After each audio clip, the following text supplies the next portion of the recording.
કશું નથી તો કોઈ કરવાનું ક્યાં આવ્યું? એટલે ઘણીવાર એવું થાય પેલું ચરણ વિધિ ના થાય કે એવું કામના લીધે ના થાય કે એવું કંઈ થાય તો આપણને એવું થાય કે આપણે કશું પુરુષાર્થ કરી શકતા નથી કે કશું બી આમ ધાર્મિક કશું હોય, ધારો કે નવરાત્રી હોય, એવું શ્રાવણ મહિનો હોય તો આપણે એવું બધું કંઈ વધારે પડતું કરી શકતા નથી. તો એને શું કરવાનું? ખાલી જોવાનું જ કે આપણે આટલું જ કે પુરુષાર્થ કર્યો કોને કહેવાય? કે જોબ કરતા હોય, વ્રત કરતા હોય તો એને પુરુષાર્થ કહેવાય કે પછી ખાલી જોવાને જ કહેવાય? જોવાને પુરુષાર્થ સાચો કહેવાય, બાકી બધા પુરુષાર્થને ભ્રાંત પુરુષાર્થ કહેવાય. કેવા કહેવાય? ભ્રાંતિ વાળા કરાવે છે કુદરત ને માને છે હું કરું છું. બસ હું કરું એ ખ્યાલ આવ્યો? અજ્ઞાન પાકું કરવું હોય તો કરવામાં પડવું, અને અજ્ઞાન ખલાસ કરવું હોય તો કુદરતી રચના છે. સમજાયું? આ જ રસ્તો છે, બીજો કોઈ રસ્તો નથી. બોલો. આ કુદરતી રચનામાં આપણે સંભાવ્ય નિકાલની જે કલમ છે આપણી આજ્ઞા છે. આજ્ઞા છે એ કેવી રીતે સેટ કરવાની? આ કુદરતી રચના જોઈ એ સંભાવ્ય નિકાલ. હવે કોઈ સંભાવ્ય નિકાલ નથી થયો એ વસ્તુ આપણે દાખલા તરીકે કોઈ વસ્તુ આપણે કીધી કે તમારે આ વસ્તુ આજે બનાવવાની છે, હવે સંજોગ વખત આપણાથી ના થઈ તો આપણને તે ગિલ્ટી તો રહે છે જ અંદર કે આપણાથી આ થયું નહીં. તો એ તો કુદરતી રચનામાં આપણે ગણી લેવાનું કે આ કુદરતી રચના હતી, નથી મારી ના એટલેથી જ મારે નથી થયું. મારે થયું કોણાથી નહીં? હા, એટલે ફાઇલ નંબર 1 થી. ફાઇલ નંબર 1 કોણે બનાવી? કુદરતે. ચલાવે છે કોણ? કુદરત. તો પછી મારો ક્યાં પ્રશ્ન આવ્યો? પણ એ સંભાવ્ય નિકાલનો ગિલ્ટી અંદર રહ્યા જ કરે છે. તો એ ગિલ્ટી કોણે થાય છે? હા, ફાઇલ 1 ને થાય છે. તો જોયા કરો ને કુદરતી રચના. ઓકે. ફાઇલ નંબર 1 આખી જ કુદરતી રચના છે.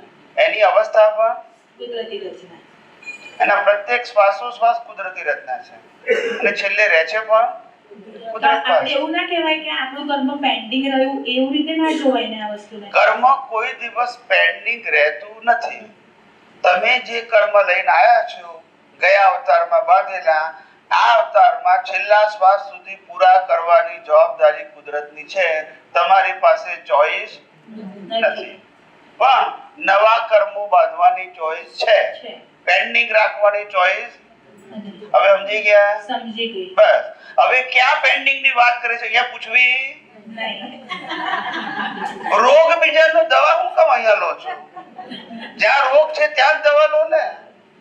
હું જે વાત કરતો નથી એની પ્રશ્ન પૂછે છે, અને જે કહે છે એને પૂછતા નથી, બોલતા નથી.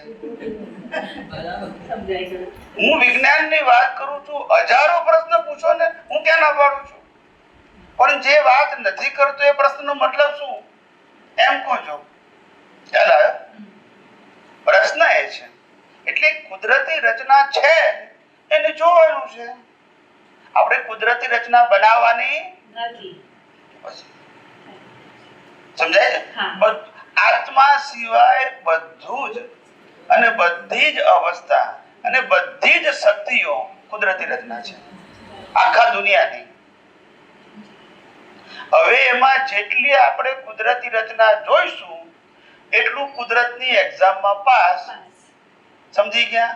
અને નહીં જોવું એટલે કુદરતની એક્ઝામમાં અને ફેલ થશે તો પાપ અને પુણ્યના કર્મ બંધાશે અને પાછા જન્મ મરણના ચક્કર ચાલુ.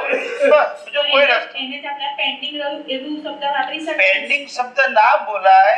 નવું બંધાય, લાઈફ નવું બને, સંજોગો ન મળે, મા બાપ ન મળે, ભાઈ બહેન ન મળે. આ પેન્ડિંગ વાળા પાછા ના આવે, બોલતા નથી. સમજણ જ પડતી નથી બધાને. ધકેલ પંચે દોડશો. મારે અમની આતે કર્મ પેન્ડિંગ રહ્યું તો એ આવશે પછી બાપા તરીકે, હસબન્ડ તરીકે, જો બોલતા નથી. તો વાત સમજો ને, કોણે કીધી એ જવા દો ને. આપણને મગજમાં નથી બેસ એ વાત કરવાનો મતલબ શું? હવે કોને કરી છે પૂછવાનો મતલબ નથી. મારી વાત સમજાય છે? વાત એવી સમજવી કે જે આપણે સમજી શકીએ. જે વાત ટેલી ના થતી હોય એને શું કરવાની? છોડી દેવાની. તો પછી એમાં ઊંડા ઉતરીને શું કરવાનું એમ કહું છું. એને આપણે ખોટી નથી કેવી, રિલેટિવ સત્ય. કયું કહીએ છે? રિલેટિવ સત્ય. રિલેટિવ એટલે દરેકના પોતપોતાના ઇન્ડિવિડ્યુઅલ વ્યૂ પોઈન્ટ હોઈ શકે. આપણે તો સનાતન સત્ય સમજવું છે. દુનિયાને શું સમજવું છે મારો પ્રશ્ન નથી. બસ. તો મને આ સંભાવે નિકાલ વાળી આજ્ઞા સમજાવો. સંભાવે નિકાલ એટલે મન વચન કાયની કોઈ પણ અવસ્થાને કર્તાપણું, ભોગતાપણું, માલિકીપણું અને દેહાધ્યાસ વગરની દ્રષ્ટિથી જોવું, એનું નામ સંભાવ્ય નિકાલ. અને એનો એક જવાબ કુદરતી રચના. સંભાવ્ય નિકાલ એ ક્રિયા નથી, ભાવના છે, દ્રષ્ટિ છે. અને લઈ ગયા ક્રિયામાં. શેમાં લઈ ગયા? ક્રિયામાં. રામે રાવણ સાથે યુદ્ધ કર્યું તો સંભાવ્ય નિકાલ ના કર્યો કહેવાય ને? બોલતા નથી. સંભાવે નિકાલ તો કર્યો જ ને, પણ જે થયું એમના સંજોગો હતા એમ. તો આપણે કોઈ જ્યારે થાય તો એના સંજોગો નહીં? હા, એ વાત બરાબર છે. એમના એ સંજોગો હતા, આપણા તો આપણે તો આપણી ભૂલ છે. આપણે કોઈ ઝઘડીએ તો આપણી ભૂલ, માન નાખ્યા તો એમની ભૂલ. આવું હોય ગોળ ગોળ વાતો. સિદ્ધાંત બધા માટે એક હોય કે જુદો હોય? એક જ હોય. અવસ્થા માત્ર કુદરતી રચના. બધી. હું એમ નથી કહેતો કે આ સારી અવસ્થા એ કુદરતી રચના, ખરાબ અવસ્થા એ કુદરતી રચના. જન્મો તે કુદરતી રચના, જીવો તે કુદરતી રચના. અને મરો તે એ કુદરતી રચના. શુભ ક્રિયા તે કુદરતી રચના અને અશુભ ક્રિયા તે કુદરતી રચના. પછી ક્યાં પ્રશ્ન છે? જ્યારે સિદ્ધાંત જ એક છે પછી એટલે આપણે આ શુદ્ધાત્મા કહીએ છીએ, એના કરતા આપણે કુદરતી રચના જ છે એ રીતે રહીએ તો પણ આપણું નિકાલ તો એટલે પુરુષાર્થ તો થાય છે જ ને આપણો, એવું સમજાય ને? એવું છે ને. હસબન્ડ એવું કે આ મારી વાઈફ છે એટલે એને એવું ના કે આપણે હું હસબન્ડ છું એવું. હા, બોલતા નથી. હા, એટલે એક જ થયું. આત્મા સિવાય બધું કુદરતી રચના છે. હવે કુદરતી રચના જુઓ છો તો પછી એ જોનારનો પ્રકાશ કોનો? આત્માનો. જળને જોઈ શકે? તો પછી ચેતનના પ્રકાશની હાજરીમાં પ્રતિષ્ઠિત આત્મા અવસ્થાઓને જુએ છે. હવે એની પાસે જો વિજ્ઞાન દ્રષ્ટિ છે તો કુદરતી રચના જોઈને છૂટો રહે છે, અને વ્યવહાર દ્રષ્ટિ છે તો કર્તાપણું, ભોગતાપણું, માલિકીપણું, દેહાધ્યાસ કરીને નવા પાપ પુણ્યના કર્મ બાંધે છે. બે જ ઓપ્શન છે. ત્રીજો ઓપ્શન નથી. કાં તો કુદરતી રચના રહીને મુક્ત થાવ અને ક્યાં તો અવસ્થામાં ઊંડા ઉતરીને નવા કર્મ બાંધો, સારા કે ખરાબ. બસ. બીજો કોઈ ઓપ્શન જ નથી તમારી પાસે. ખ્યાલ આવ્યો? પાકું થઈ ગયું ને કે ના થયું? બોલો. જય સચ્ચિદાનંદ. જય સચ્ચિદાનંદ. આપણે આમ એવું માનીએ છીએ કે આપણો આત્મા એ દાદા ભગવાન, અને બધા એવું કહે છે કે ગુરુ પૂર્ણિમા, જન્મ જયંતિ અને વ્યસ્ત વૃત્ત હોય તો દાદાની સૂક્ષ્મ હાજરી હોય છે એમ. એ વિશે મારે જાણવું છે. તો શું પણ એટલે સૂક્ષ્મ શું હાજરી વિશે મારે જાણવું છે. આમ કહે છે કે આપણો આત્મા એક દાદા ભગવાન. હવે જે કહે છે એને પૂછતા નથી. મેં કીધું ના ના, એટલે મેં પહેલા સાંભળેલું છે. પણ મેં કીધું છે ના, પહેલા કે પછી પણ કીધું કોણે? એટલે આ પ્રશ્ન પૂછાતો હતો એટલે હું પૂછી લઉં. અને પૂછો એનો જવાબ આપીશ, પણ અહીંયા જવાબને સ્થાન નથી એમ. હા, હું જવાબ આપવા મને કઈ વાંધો નથી. હા, પહેલી વસ્તુ એ કે દાદા ભગવાન શબ્દ જે વાપર્યો છે હા, એ એમ પટેલની જ્ઞાન દશા માટે વાપર્યો છે. બરાબર. શેના માટે વાપર્યો જ્ઞાન દશા. છે? જ્ઞાન દશા. કઈ દશા? જ્ઞાન દશા. ખ્યાલ આવ્યો? ખ્યાલ આવે. એ એમ પટેલથી કેવી છે? જુદી. જુદી છે. અને જ્ઞાન દશા બીજા અવતારમાં કેરી ફોરવર્ડ થાય. એ એમ પટેલ કેરી ફોરવર્ડ ના થાય. ના થાય. હવે તમને શું કહેવામાં આવે છે કે દાદા ભગવાન અંદર આવી ગયા. ક્યાં આવી ગયા? અંદર. પણ કયા? તો કે કોટ ટોપી વાળા. બોલતા નથી. આપણો આત્મા એક દાદા. હવે આપણો આત્મા એ દાદા ભગવાન તો પછી ગુરુ પૂર્ણિમા દાદા ભક્તો હોય? આત્માની ગુરુ પૂર્ણિમા હોય? ના. આત્માની જન્મ જયંતિ હોય? ના. આત્માની પુણ્યતિથિ હોય? ના. તો કોઈ જગ્યાએ મેળ તો પડતો જ નથી જવાબમાં પાછો. નહીં તો સાંભળે. નથી આમ પડતો, નથી આમ પડતો. બરાબર. અંદર નાખો તો પછી બહાર ના કેમ ઉજવો છો? બહાર નાખો તો પછી અંદર ના કેમ માનો? કોઈ ઠેકાણું નહીં. ના, પણ આજે ક્લિયર થઈ ગયું ને તમે બોલ્યા એટલે. ખ્યાલ આવ્યો? બરાબર. ગુરુ પૂર્ણિમા જન્મ જયંતિ પુણ્યતિથિ ઉજવવી તો 12 ના અને નહીં તો મહિના. આવું હાવ રેન્ડમ, કોઈ ઠેકાણું જ નહીં. બરાબર. બીજો પ્રશ્ન પૂછું? બોલો. પહેલા લગભગ બહુ વર્ષ પહેલા લોકોએ અજ્ઞાનથી, મોહથી કે જેનાથી ગણો કેમ થાય કે વારસદાર જોઈએ બહુ બધી બાળકીઓની હત્યા થયેલી, કોઈ 1, 2, 3, તો એનું કર્મ તો બંધાય જ ને. તો એ કર્મ બંધાય એનું શું પરિણામ આવે અધ્યાત્મની દ્રષ્ટિએ, અને એના માટે રસ્તો શું, એમ પુરુષાર્થ શું હોય? જે ભૂલ થઈ ગઈ હોય, કર્મ બંધાઈ ગયું હોય, તો કેવી રીતે છૂટાય અને એના માટે શું પુરુષાર્થ એ જાણવું છે. આ બધા સંજોગો પ્રમાણે કર્મના ખેલ છે. હા, વ્યવહારથી કેટલીક વસ્તુ સારી હોય અને ખરાબ બી હોય એવું બની શકે, બરાબર. પણ કર્મના ફળ છે એ હકીકત છે. બરાબર. કુદરતનો કાનૂન જીવ માત્રને સરખો લાગુ પડે છે. કેવો લાગુ પડે છે? સરખો લાગુ પડે. અને કુદરતના ઘેર દેર છે, અંધેર નથી. માટે એક નિયમ સ્પષ્ટ કરવો, ગુનેગારને જ સજા હોય, નિર્દોષને સજા ના હોય. ના, બરાબર. કોઈને પણ સજા છે તો એ ગુનેગાર છે જ. છે. હવે બરાબર. આપણને શું લાગે છે, પણ એને કોઈ ભૂલ તો કરી નથી, પણ કુદરત કહે છે હું આજની નહીં ગયા અવતારની ભૂલનું ફળ આપું છું. આજે કેમ તમે ટેલી કરો છો? બોલતા નથી. બરાબર. બરાબર. આજે ટેલી થાય? ના. આપણને મા બાપ મળ્યા, કયા કર્મને આધાર મળ્યા? બરાબર. તો આજે ટેલી કરો તો કેવું સમજતા નથી? ગયા અવતારના કર્મના ફળ અત્યારે આજે ટેલી કરવા જાવ થાય? ના.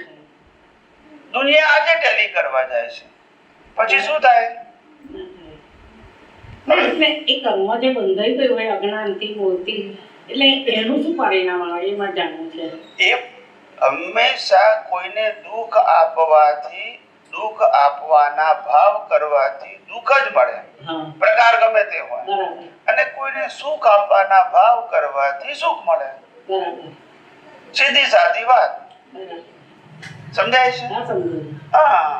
એટલે પછી એંગલ શું છે જોવાનું નહીં, ઇન્ટેન્શન જોવાનું. શું જોવાનું? Intention. કર્મ ઇન્ટેન્શન થી બંધાય છે, બરાબર. એક્શન થી બંધાતા નથી. નથી. ખ્યાલ આવ્યો? હા. હા. જય સચ્ચિદાનંદ. જય સચ્ચિદાનંદ.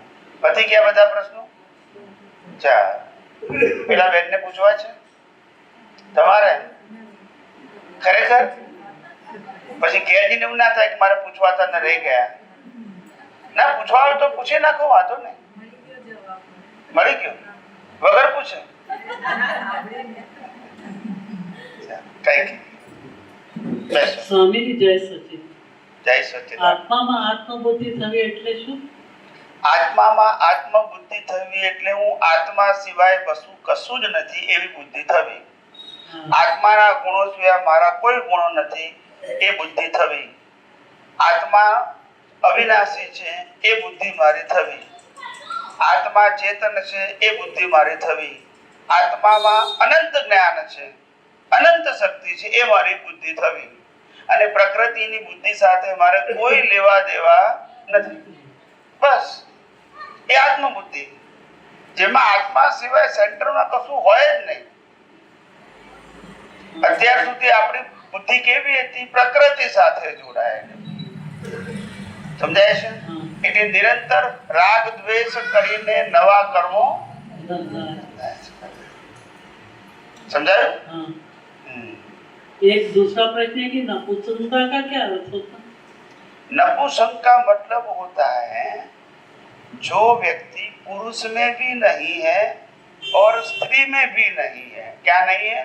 पुरुष में भी नहीं, स्त्री में भी नहीं. और नपुंसक का मतलब होता है, दूसरा अर्थ होता है हैंडीकैप, यानी इनके पास कोई फ्रीडम नहीं. हाँ, वो नपुंसक है. तो ये किस कारण से होता?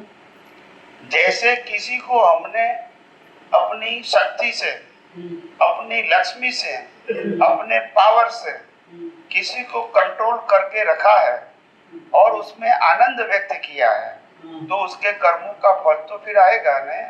फिर तुमको तुमको ऐसी सजा मिलेगी कि तुम अपनी जगह से हिल भी नहीं पाओगे। वो जो कहेगा वो ही करना पड़ेगा आपको। समझ में आया? ऐसे इसीलिए तो कहा किसी को नीति नियमों से या अपने भौतिक पावरों से बांधने की, कंट्रोल करने की आवश्यकता नहीं है।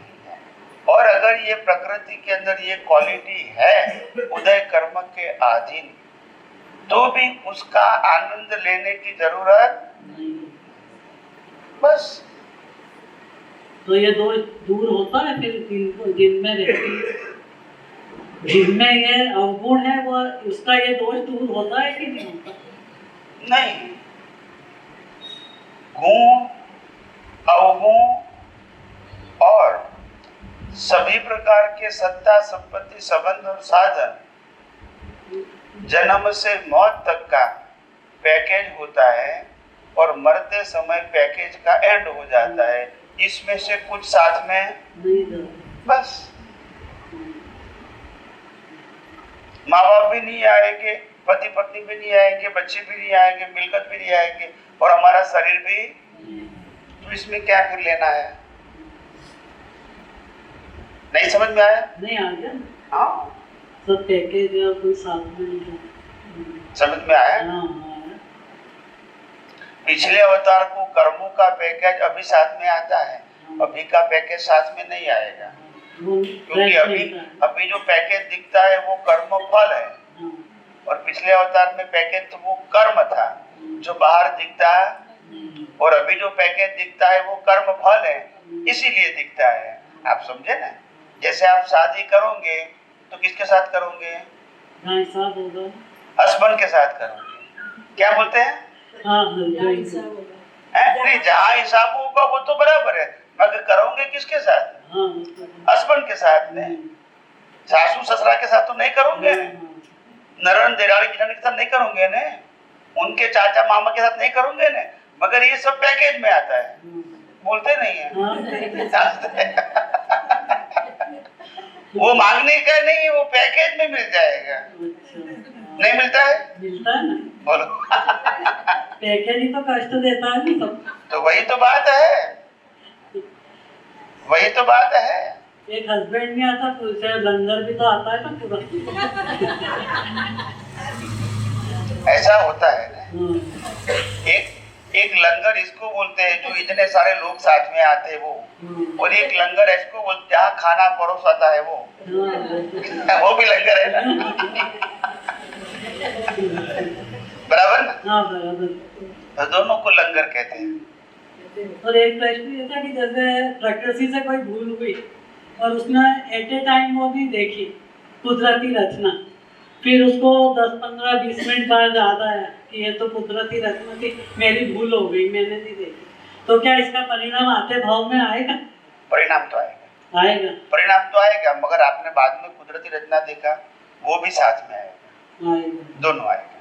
तो कैसे हल्के रूप में आएगा, भारी रूप? नहीं, जैसा बंदा है वैसा ही आएगा, पर सामने आप विज्ञान भी आपका हाजिर रहेगा, जो आपने बाद में उपयोग किया ना, वो भी आएगा। अमुक टाइम तो ऐसा ही होता है ना, वो तो चलता है, कोई बात नहीं इसमें। कभी कभी हस्बैंड वाइफ झगड़ते, लगता है कि मेरा हस्बैंड है कि नहीं है, फिर मुझे लगता है कि नहीं हस्बैंड तो है ही नहीं, कोई रास्ता भी तो होता है, थोड़े समय के लिए उलझ जाते हैं। आप समझे? तो वो एक प्रेशर आता है ना, प्रेशर, तब ऐसा कभी हो जाता है, किसी को भी हो जाता है। नौकरी करते हैं तो बोला नौकरी छोड़ दूं, फिर बोला नहीं छोड़ दूं, फिर करूंगा क्या, घर कैसे चलेगा, तो थोड़े समय के लिए ऐसा प्रेशर आ जाता है। ऐसे यहाँ पुरुषार्थ में भी कोई जगह ऐसे भारी कर्म होता है, राग के, द्वेष के, पाप के या पुण्य के, उस समय कभी ऑन द स्पॉट जागृति नहीं रहती है, कोई बात नहीं, बाद में रखने बाद में भी रखते हैं, वो अच्छी बात है, बुरी बात नहीं है, कोई बात नहीं। एट ए टाइम तो कम ही रहती है सभी, कोई बात नहीं, उसमें कोई गलती नहीं है। अभी हमको हमारी दृष्टि को प्रैक्टिस से परिपक्व करनी है। प्रैक्टिस का मतलब ज्ञान दर्शन के उपयोग से अपनी दृष्टि को परिपक्व यानी मैच्योर बनाना है। इसमें समय तो लगेगा, इसमें निराश होने की जरूरत नहीं है, मगर स्टार्ट तो जीरो से ही करना पड़ेगा और कोई रास्ता नहीं है। तो जहां से भी शुरू करेंगे, शुरू तो जीरो से ही करेंगे, धीरे धीरे 1, 2, 3 किलोमीटर होगा। आप समझे ना? तो ऐसा ही होता है सबको, ये कोई नई बात और कंफ्यूजन की बात भी नहीं है, हर व्यक्ति को ऐसा होता है। वो तीर्थंकर पद जो रहता है वो कैसे प्राप्त होता है? तीर्थंकर पद की तो बात ही अलग है। उनका पद तो हजारों लाखों लोग मेरे निमित्त से मोक्ष में जाए, ये भावना कितने अवतारों से होती है। और अवतारों से ये पूरी जो उनके साथ जो रहने वाले होते हैं उनको हर अवतार में ट्रेन करते हैं। क्या करते हैं? वो भी आगे बढ़ते हैं और दूसरे को भी आगे बढ़ाते हैं। ऐसे करते करते पूरा माहौल बन जाता है लास्ट वर्ष में कि जो ट्रेन किया हो वही लोग मोक्ष में जाएंगे और वो तीर्थंकर बनेंगे। ये सब मोक्ष में जाने के निमित्त के रूप। कोई चमत्कार, ये प्रक्रिया होती है, लंबी प्रक्रिया है। क्या है? ये कोई एकदम एक दिन की चमत्कार की प्रक्रिया नहीं है कि मैंने भाव कर दिया और तीर्थंकर हो गया। ऐसा कम से कम 15 तो बोलते हैं ना जागृति भाव जी। ये 15 भाव तीर्थंकर के थोड़ी है, मोक्ष में जा रहे हैं। भाव से मोक्ष की बात है। हाँ। तीर्थंकर का नहीं बोला हमने। अच्छा, मोक्ष की जागृत भाव, जागृत भाव 15 होगा, ये विज्ञान की जागृति का। ज्यादा से ज्यादा तो आपका मुक्ति हो सकती है जागृत भाव, जन्म मरण नहीं। हाँ। बस हाँ। ओके। जय श्री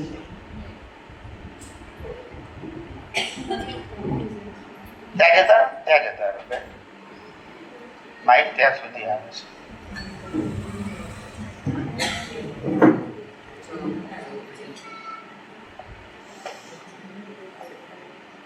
બોલો જય સચિદાનંદ।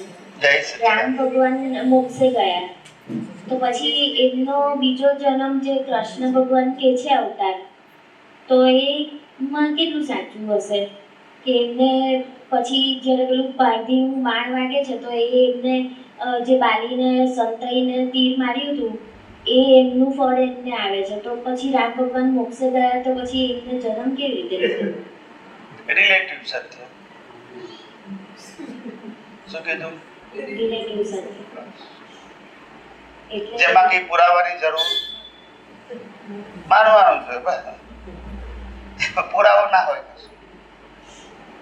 असैद्धांतिक बातों में पुरावो ना क्या सिद्धांतिक बातों टेली थाय, असैद्धांतिक बात टेली थाय तो मान्यता છે। શું છે? માન્યતા છે। આપણા બધા ધર્મગુરુઓ બધું સ્ટોરીને મોડ આપીને વેલ્ડિંગ કરી નાખે। શું કરી નાખે? ક્યાંથી ક્યાં જોડી દે, એવું ચાલ્યા કરે। એવું રિલેટિવ સત્યમાં એવું જ હોય।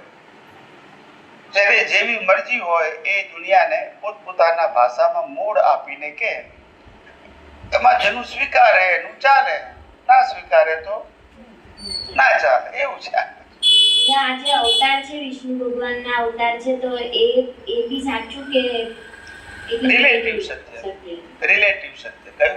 રિલેટિવ સનાતન સત્ય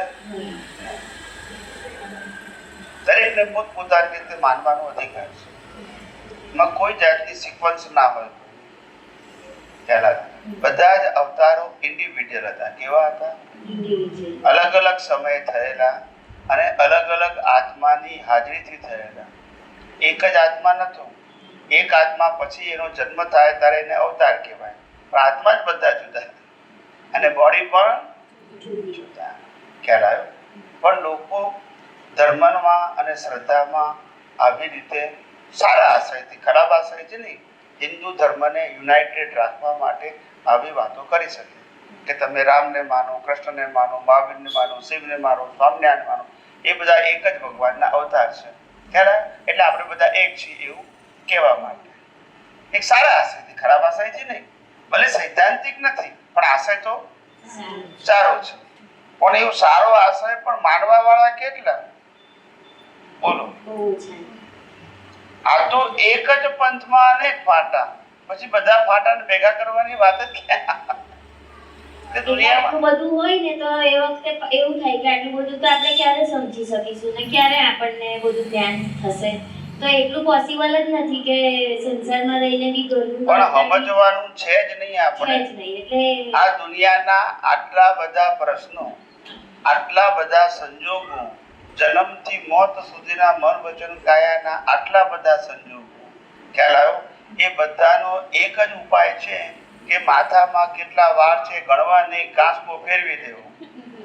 બોલતા નથી એટલે સીધા થઈ જાય. એમ કુદરતી રચના જુઓ, એ કાંસકો ના સમજાય. સમજાય. બીજું ઊંડા ઉતરવું, ગણવાના નહીં કેટલા વાર છે. ગણશો તો મુશ્કેલી પડશે. સમજાય છે? સમજાય. આપણે માથાના વાળ ગણીને કાંસકો ફેરવીએ શું થાય? કેટલા દિવસ જોઈએ? બહુ બધા દિવસ. ખ્યાલ આવે? હા, ગણવાનું હોય. એટલે આપણે એમાં જ્યારે આપણે આ જોતા હોય કુદરતી રચના જોતા હોય એમ બધું ચાલતું હોય પણ આપણો ઈરાદો ના હોય કે કોઈને આપણે દુઃખ આપવું છે, પણ અજ્ઞાનતાથી કે અણસમજણથી એવું થઈ ગયું હોય, કોઈને દુઃખ લાગ્યું હોય આપણાથી, તો પછી એ કર્મ આપણને પાછું બંધાય કે પછી તમે એ કર્મને કુદરતી રચના ના જુઓ તો બંધાય. શું કીધું? કુદરતી રચના ના જુઓ તો બંધાય.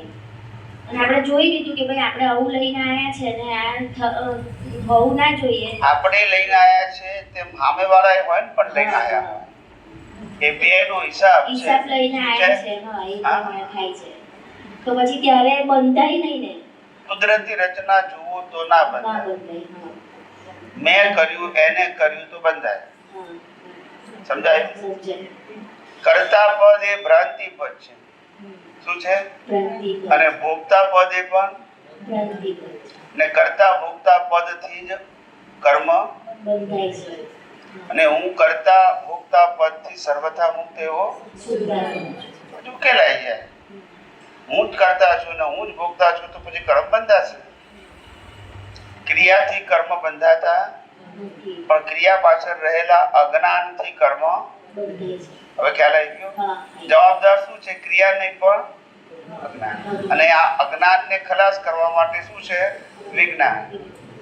અને વિજ્ઞાન એટલે અવસ્થા માત્ર. કુદરતી રચના બસ એ વિજ્ઞાન છે. એ કોઈ વ્યક્તિનું નથી. એ તો સનાતન સત્ય છે. કોઈએ બનાવેલું નથી.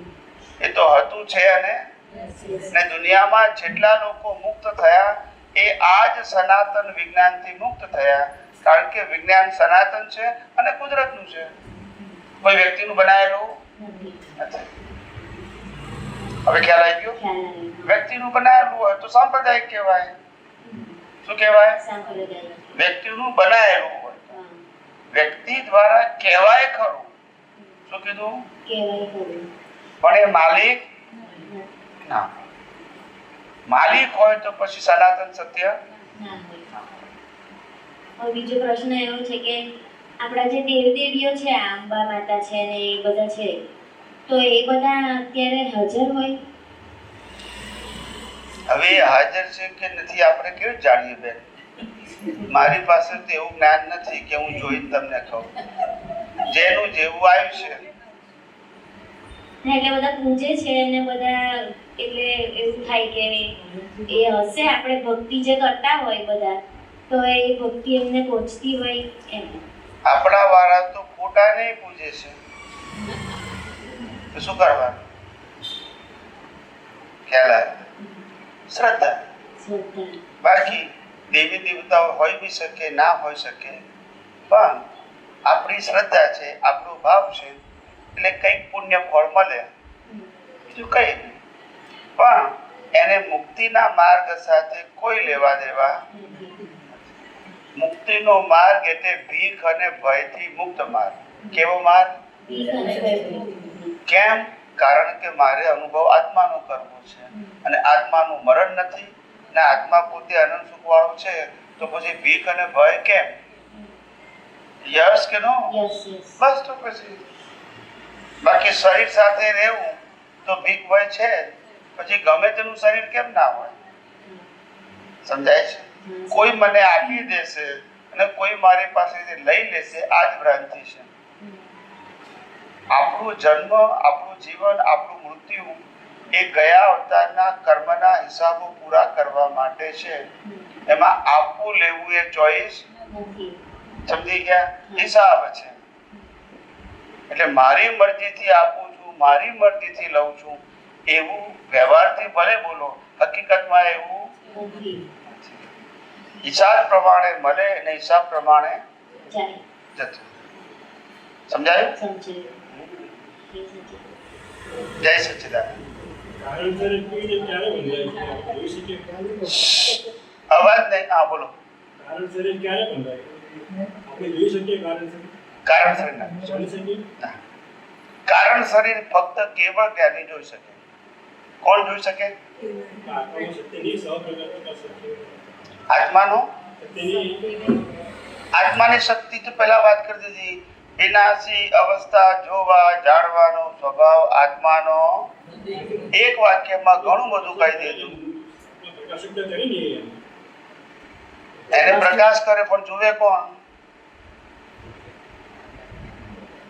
બોલો ને. હે? પ્રતિષ્ઠિત આત્મા પાસે કર્મ બાંધાય છે એ જોવા જાણવાની શક્તિ નથી. તીર્થંકર પાસે ખરી, કેવળ જ્ઞાની પાસે ખરી, બીજા કોઈ પાસે. એ ઇન્દ્રિય જ્ઞાનનો કે બૌદ્ધિક જ્ઞાનનો વિષય નથી. કહેવાયો એ આત્માના જ્ઞાન પ્રકાશની અંદર એ ઝળકે અને એને જોઈ શકે એનું ડિસ્ચાર્જ પ્રતિષ્ઠિત આત્મા. કોણ? અને વ્યક્ત કરે એ ડિસ્ચાર્જ પ્રકૃતિ. પણ તે પણ પુરુષાર્થ નથી. સમજાય? છેલ્લા અવતારમાં જ આ શક્ય બને, આગલા અવતારમાં શક્ય બને નહીં. કોઈ ના જોઈ શકે. સમજાય છે?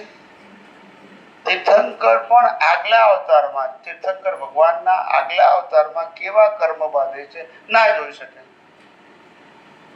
સમજાયું? માટે તીર્થંકર પણ આગલા અવતારમાં નરક ગતિના કર્મ બાંધી નરક ગતિમાં જઈ પાછા તીર્થંકર બનીને મોક્ષે જાય.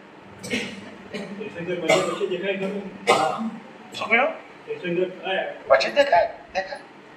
શરીર હોય ત્યાં સુધી દેખાય, મોક્ષે જાય પછી ના દેખાય. બધું ખુલ્લું થઈ ગયું ને એમને. કેવળ જ્ઞાનમાં બધું ખુલ્લું થઈ ગયું. પણ નિમિત્તને આધીન પૂછે, એનો જવાબ આપે. બધું જો ના કરે, જોઈ શકે. તમે પૂછો એટલો જવાબ આપે. એમને હવે આ દુનિયા, આ વિનાશી દુનિયા જોવામાં સહેજે ઇન્ટરેસ્ટ જ ના હોય. આ તો તમારા પ્રશ્ન રૂપે ઉદય કર્મને આધીન જોઈને જવાબ આપે. તે મિકેનિકલ ભાગ. કયો ભાગ? આત્મા પરિણામ વાળો, પ્રકાશ આત્માનો. પણ જોનારો કયો ભાગ? ડિસ્ચાર્જ પ્રતિષ્ઠિત આત્મા. અને બોલનારો કયો ભાગ? ડિસ્ચાર્જ પ્રકૃતિ. હવે સમજી ગયા? કોઈ જગ્યાએ આમાં પુરુષાર્થ કે જાગૃતિ નથી. આત્માનો તો સ્વભાવ ખુલ્લો થઈ ગયો, કેવળ જ્ઞાન થયું એટલે એને પુરુષાર્થ નથી. ક્યાં રહી ગયો? કોઈ ના જોઈ શકે.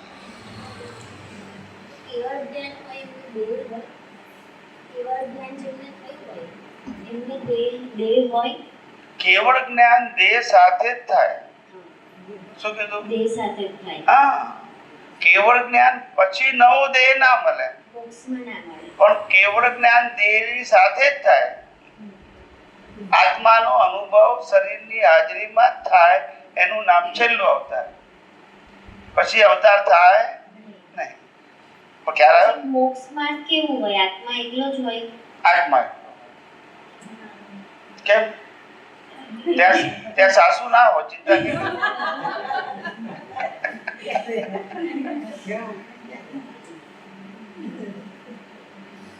ત્યાં કોઈ ના હોય, નો રિલેશન. બોડી જ ના હોય તો પછી એટલે ખાલી આત્મા સ્વરૂપ જ હોય. ચૈતન્ય સ્વરૂપ, બીજું કશું જ ના હોય ત્યાં. બધાના આત્માઓ એક જ સરખા હોય. કેવા હોય? એક સરખા. કોઈ ડિફરન્સ, ભેદ જ નહીં. બોલો. એવું સાંભળવામાં આવ્યું છે કે તમને મોક્ષ થાય ને પછી તમારે ત્યાં અનંત સુખ જ વર્તે, પછી અનંત સુખ વર્તે. પછી એ તમે બધું આમ તમને આખું બ્રહ્માંડ આમ દેખાય, આમ જુઓ જાણો અને તમને સુખ વર્તે. એટલે એમાં શું એ કેવી રીતનું રિલેટિવ સત્ય. સમજે? બસ. કારણ કે આવી સાંભળવામાં આવી છે આવી વાત.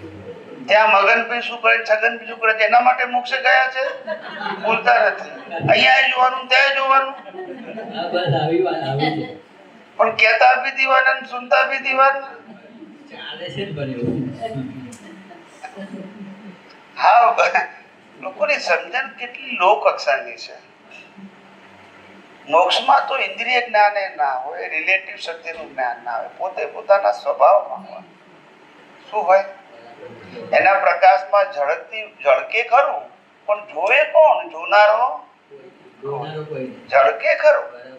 બોડી હોય ત્યાં સુધી એ ઝળકેલી વસ્તુ જોઈને કોઈને કહી શકે, પણ બોડી નથી એટલે શું કરવાનું? કોણ જુએ ને કોણ કે? બરાબર. સમજાય? હા. બોડી હોય ત્યારે કેવળ જ્ઞાની બોડી કહી શકે. એકદમ clear. બોડી ના હોય પછી જોનાર, જાણનાર, કહેનાર કોઈ રહ્યું જ નહીં ને. ખરી વાત. આ બધાએ ચોપડીઓના જ્ઞાનથી આ મેળવેલું છે ખરી વાત. કે સાંભળેલું છે.